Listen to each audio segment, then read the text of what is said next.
Welcome back to class.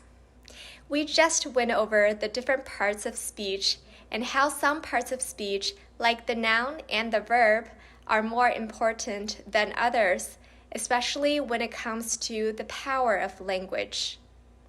We talked about how nouns and verbs are the substance and engine of stories, and since you are all storytellers, today we're going to be practicing how to use nouns and verbs more, especially the right nouns and right verbs. So now we're going to be doing an activity where I will show you 5 different sentences, and your job as a class is to substitute the adjectives and adverbs in those sentences with new nouns and verbs. How it works is that in these sentences, you will see a bunch of adjectives and adverbs that are modifying a noun or a verb. And what you're going to be replacing is the original adjective/adverb with the noun or verb with a new word that is either a noun or a verb. It is going to be very challenging, and as a class, you are allowed to use the thesaurus to look up words. That's for sure. You have the resource available to you, so definitely come up with better words to use, more powerful words to use. Now, I am going to show you the first sentence. Are you ready? Okay? All right. So I will also read out the sentence to you. But I am also typing in the sentence and setting it in the chat so you can all see it. And I have the words underlined.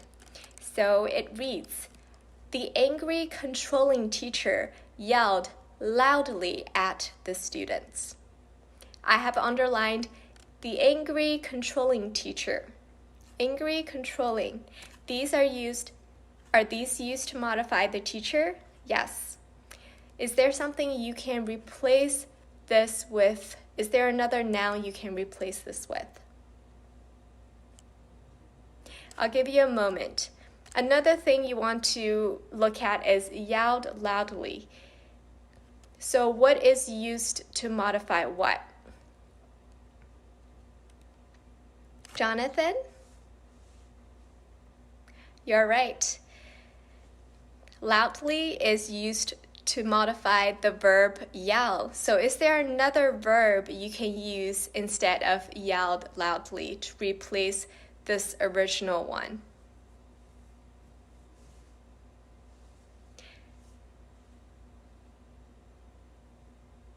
Luke? You came up with a new noun for the angry, controlling teacher. What is it? You're afraid of telling me? Don't worry. A dictator. That could work.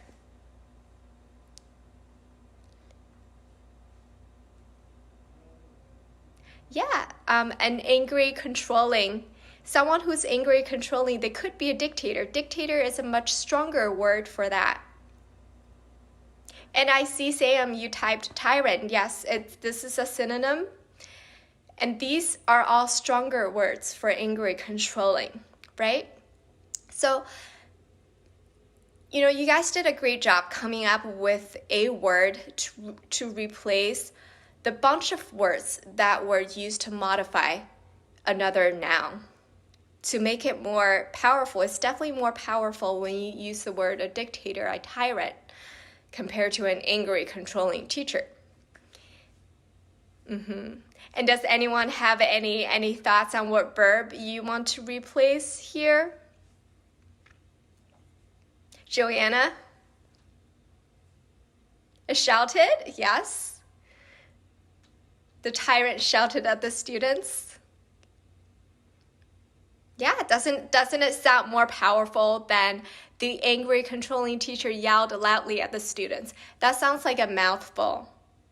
And the way you're able to replace it with another sharper, I want to say it's sharper, it's quicker, it's more straightforward word And in that sense, words are like weapons. That's the power of language. When you find the right word to replace something else that's a mouthful, it just becomes so much more powerful to the ears of your audience, to your listeners, right? Okay, so let's get to our next sentence. You are looking at him very seriously and intensely. And I have underlined very seriously and intensely. Does anyone want to give it a try in how you want to replace the adjectives / adverbs in this sentence?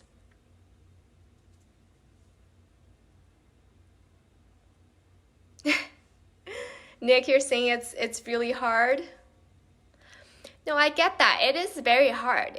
This is not easy work. But doing this hard work is exactly what enables you to come up with a more powerful storytelling that gets the attention of your audience, that captivates them, instead of, making your audience drool and fall asleep, right? So I am here to guide you and give you an opportunity to practice here. So, and you have the thesaurus to look up words, right? So let's do that. Give it another try and see what you can come up with. Anna. Wow, that's very powerful. You not only changed the underlined part, you changed the whole sentence. And yes, so for the rest of class, you're definitely more than welcome to change the whole sentence, not just the underlined part.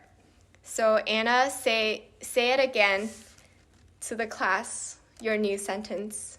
Say what you typed out loud. Yes. Your gaze burns into him. Isn't that much more powerful and succinct than saying you're looking at him very seriously and intensely? I'm glad you guys enjoyed this. Let's get on with our next sentence.